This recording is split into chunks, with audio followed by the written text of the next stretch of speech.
Open দাইস মানে সত্যকে সত্য বলা, মিথ্যেকে মিথ্যে বলা। আমরা শোনা কথা নয়, চোখে যা দেখি তাই বলি। আসসালামু আলাইকুম প্রিয় দর্শক, সবাইকে স্বাগত জানাচ্ছি মাসুম মাহবুব।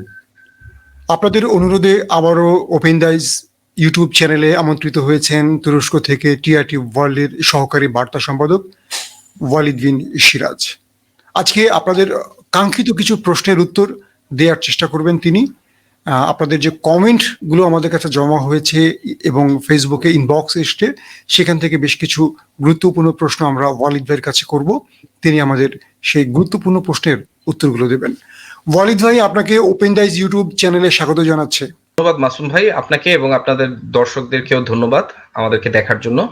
ওয়ালিদ ভাই, আমরা সাম্প্রতিক সময়ে আর্মেনিয়া আজারবাইজান যুদ্ধের পর তুরস্কের যে প্রযুক্তিগত উন্নয়ন, সেই বিষয়টি আমরা গণমাধ্যম বা বিভিন্ন খবরপত্রের মাধ্যমে জানছি।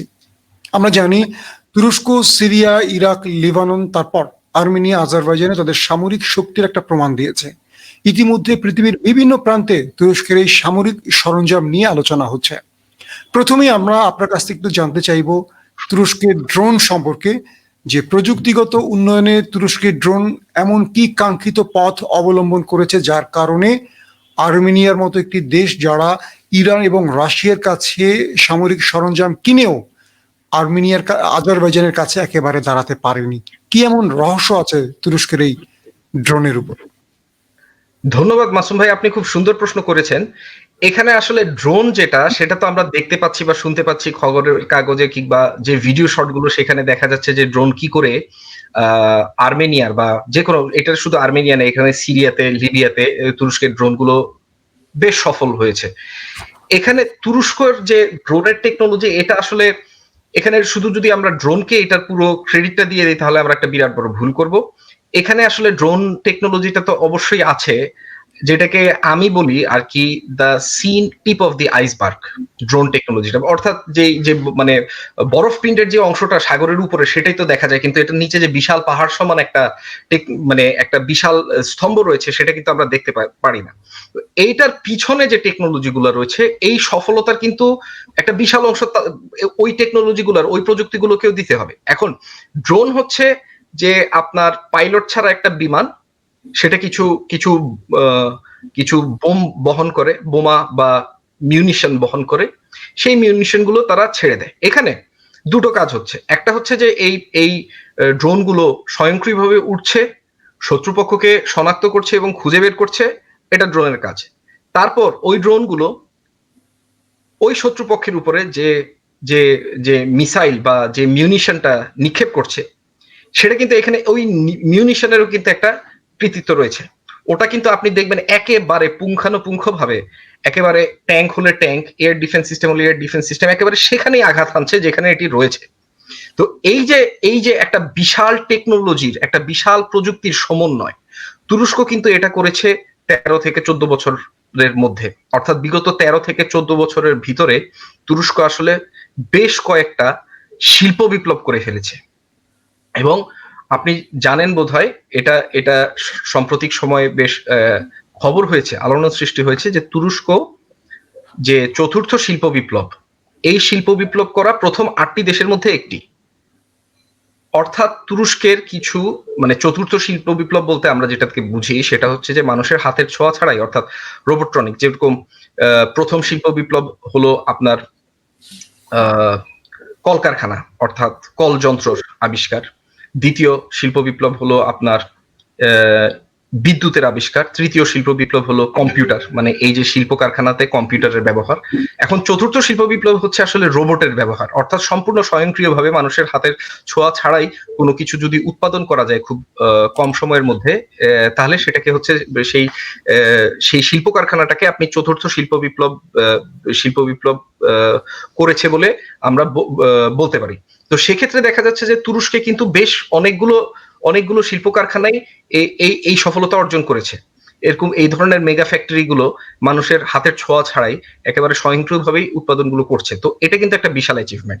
আরেকটা সবচেয়ে বড় অ্যাচিভমেন্ট, যেটা আমি মনে করি যে এরদোয়ান প্রশাসনের সবচেয়ে বড় সফলতা, সেটা হচ্ছে এরদোয়ান প্রশাসন 2011 সাল থেকে 2009 থেকে 11 সালের ভিতরে তারা একটা বাজেট তৈরি করে, সেখানে তারা চিন্তা করে যে তাদের সামরিক শিল্পকে কিভাবে তারা স্বনির্ভর করে গড়ে তুলতে পারে, এবং সেই সময় থেকেই সেই চেষ্টা শুরু। এবং দেখা যাচ্ছে যে তারা এক সময় যে ইসরায়েলের কাছ থেকে যে ড্রোন কিনেছিল, এবং ইসরায়েল বলেছিল যে আমাদের লোক যে সেই ড্রোন চালাবে, তোমরা নিজেরা চালাতে পারবা না, এই ধরনের কঠিন শর্ত আরোপ করেই কিন্তু এই ড্রোনগুলো নেওয়া হয়েছিল। এবং এই ড্রোনগুলোর কিন্তু আসলে যুদ্ধ ক্ষমতা ছিল না, এগুলো শুধু সার্ভেইলেন্স ড্রোন, অর্থাৎ এগুলো উপর থেকে আপনাকে মানে খুঁজে বের করা বা দেখা, এছাড়া এর কোনো কাজ নেই।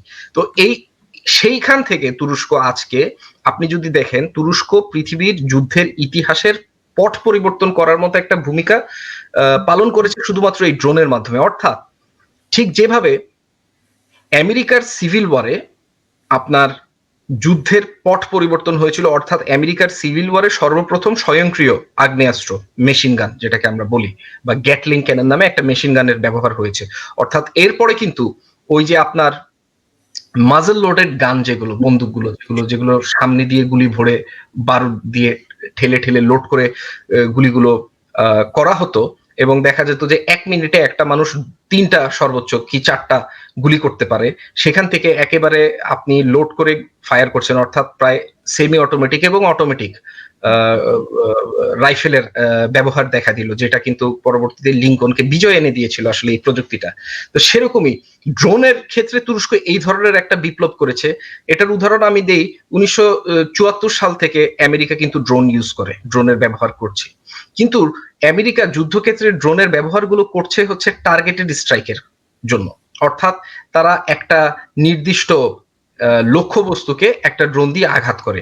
তুরস্ক যেটা করেছে, আর্টিফিশিয়াল ইন্টেলিজেন্সের মাধ্যমে তুরস্ক একগুচ্ছ ড্রোন পাঠিয়ে দিয়ে, কিংবা একাধিক ড্রোন পাঠিয়ে দিয়ে, এই একাধিক ড্রোন কিন্তু আর্টিফিশিয়ালি ইন্টেলিজেন্ট, এটা একটু আমাদের মনে রাখতে হবে। এই ড্রোনগুলো নিজেদের মধ্যে কথাবার্তা বলে, মানুষ যেরকম নিজেদের মধ্যে বিচার বিবেচনা করে একটা কাজ করে, এই ড্রোনগুলো আবার নিজেদের মধ্যে কথাবার্তা বলে একটা ফ্লিটকে ধ্বংস করে দিতে পারে। এবং এটা করেছে, এটার প্রমাণ আমরা দেখেছি সিরিয়াতে, এটার প্রমাণ আমরা দেখেছি লিবিয়াতে, এটার প্রমাণ আমরা দেখেছি আজারবাইজান এবং নর্দার্ন ইরাকে। তো এইটা কিন্তু এখন পর্যন্ত মানে কোনো পশ্চিমা রাষ্ট্র কিংবা রাশিয়া কিংবা চায়নারও কিন্তু এখন পর্যন্ত যুদ্ধক্ষেত্রে এই ধরনের সফলতা কেউ দেখাতে পারেনি। এবং এটা ব্রিটেনের ডিফেন্স মিনিস্টার বেন ওয়ালেস নিজে স্বীকার করেছেন, এবং উনি বিবিসিকে একটা উদ্ধৃতি দিয়েছেন কিছুদিন আগে, যে তুরস্ক যেটা করেছে এই সফলতার অর্ধেকও যদি সত্যি হয়, তাহলে এটা যুদ্ধের ইতিহাস পরিবর্তন করে দেওয়ার মতো। কারণ আপনি দেখেন সাজোয়াজান এখন মানে এটার আর কোনো ব্যবহার নাই। যদি ড্রোন থাকে ওই যুদ্ধের, যদি ওই থিয়েটারে কোনো ড্রোন অ্যাক্টিভ থাকে, ওখানে সাজোয়াজান জাস্ট খালি তার শিকার, এছাড়া আর কিছুই না, কিংবা ট্যাঙ্ক তার শিকারে পরিণত হয় সরাসরি, এছাড়া আর কিছুই না। এর পাশাপাশি তুরস্কের যে আরেকটি সফলতা রয়েছে এই প্রযুক্তিগত ক্ষেত্রে, যেখানে এই যে আপনি ড্রোনের যে সফলতার কথা আমরা আলোচনা করছি, এর পাশাপাশি আরেকটি কথা না বললেই নয়, সেটা হচ্ছে ইলেকট্রনিক ওয়ারফেয়ার। অর্থাৎ তুরস্কর একটি যন্ত্র রয়েছে ইলেকট্রনিক যুদ্ধের জন্য, এটার নাম হচ্ছে কোরাল। তুরস্ক এই যন্ত্রটি মোতায়েন করে 400 কিলোমিটার পাল্লায় যে কোনো শত্রুর এয়ার ডিফেন্স সিস্টেমকে, অর্থাৎ যেটা ড্রোনকে মারবে, মানে ভূমি থেকে মিসাইল ফায়ার করে যেটা ড্রোনকে প্রতিহত করবে, সেই যন্ত্রটাকে, শত্রুপক্ষের সেই যন্ত্রটাকে তারা হচ্ছে অন্ধ করে দিতে পারে, অর্থাৎ তাদের রাডারগুলোকে অকেজো করে দিতে পারে। ড্রোনের যে প্রকৃত অবস্থান রয়েছে সেটা থেকে তারা দেখাতে পারে, তার রাডারটাকে বোকা বানাতে পারে যে ড্রোনটা আরো দূরে রয়েছে।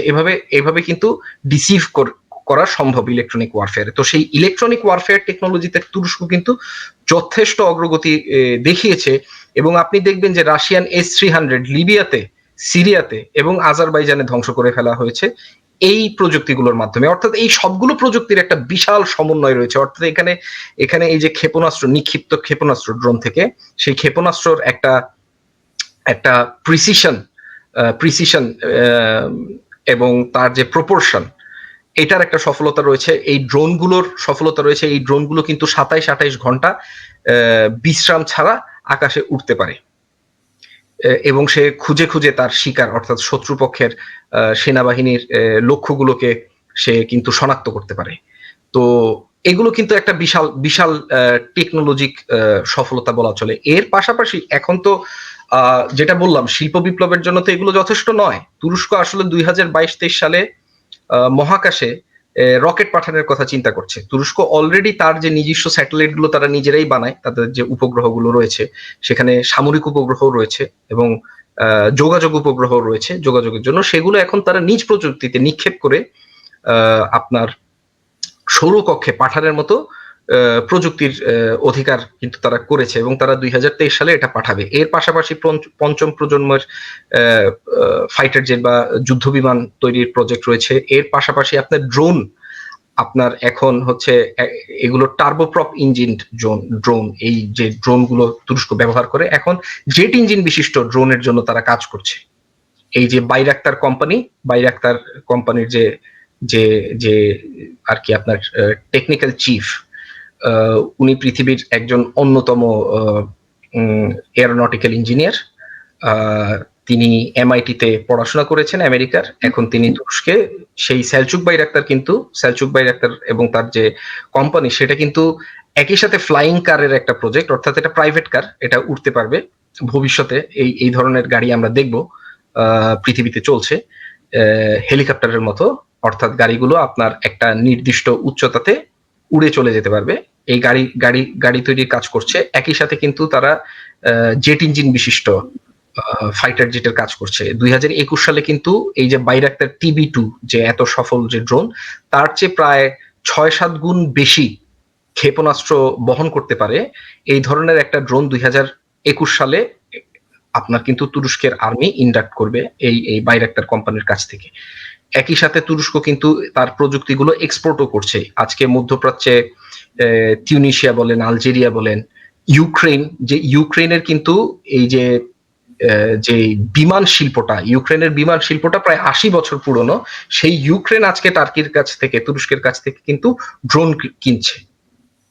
তো এইটার কিন্তু একটা বিশাল, মানে তুরস্কের গত 10 থেকে 12 বছরের ভেতরে একটা বিশাল প্রযুক্তিগত পরিবর্তন এসেছে, বিপ্লব এসেছে। মানে আপনি প্রযুক্তিগতভাবে 20 বছর আগে বা 15 বছর আগের তুরস্ককে আজকের তুরস্কের সাথে আপনি তুলনা করতে পারবেন না।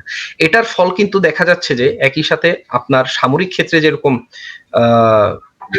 সুদূর প্রসারী ফল বয়ে আনছে, একই সাথে চিকিৎসা ক্ষেত্রে কিংবা বেসামরিক ক্ষেত্রগুলোতেও কিন্তু, যেমন আপনি দেখেন যে তুরস্ক কিন্তু 1 মাসের ভিতরে ভেন্টিলেটর মেশিন, যেটা করোনার মধ্যে, এই করোনার যে মহামারীর সময় জীবন বাঁচানোর জন্য একটি খুবই গুরুত্বপূর্ণ যন্ত্র, এই যন্ত্র কিন্তু তারা 1 মাসের ভিতরে তৈরি করে সিরিয়াল প্রোডাকশন শুরু করে বিভিন্ন দেশে এক্সপোর্টও করেছে এবং ইউরোপিয়ান কান্ট্রিগুলো কিনেছে তুরস্ক থেকে।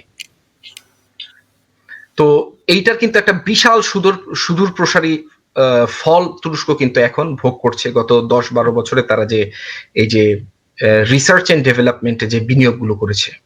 শেষ করব ওয়ালিদ ভাই, আপনাকে ব্যস্ত সময়ের মধ্যে আমাদেরকে সময় দিয়েছেন সেজন্য অনেক ধন্যবাদ জানাচ্ছি। আপনাকে ধন্যবাদ মাসুদ ভাই। অনেকগুলো গুরুত্বপূর্ণ তথ্য আপনার কাছ থেকে আমার দর্শক জানতে পারলো। দর্শক শ্রোতাকেও অনেক অভিনন্দন এবং আপনার এই চ্যানেলের মাধ্যমে তুরস্কের সম্পর্কে যারা প্রশ্ন করেন তাদেরকেও অনেক অনেক ধন্যবাদ এবং তাদের জন্য রইল অনেক ভালোবাসা। প্রিয় দর্শক, শেষ করছি। আপনাদের আরো যে প্রশ্নগুলো রয়েছে অবশ্যই ভিডিও নিচে কমেন্ট করবেন এবং আমাদের পেজে কমেন্ট করে জানাবেন। ইনশাআল্লাহ আমরা চেষ্টা করব আপনাদের সেই প্রশ্নের উত্তরগুলো দিতে। আজ এখানে শেষ করছি। সবাই ভালো থাকবেন। আল্লাহ হাফেজ। আমাদের ভিডিও যদি আপনাদের ভালো লেগে থাকে তবে সাবস্ক্রাইব করে বেল বাটনে একটা ক্লিক করুন। ওপেন ডাইস, সত্য ও সুন্দরের পক্ষে। আমাদের সাথেই থাকুন।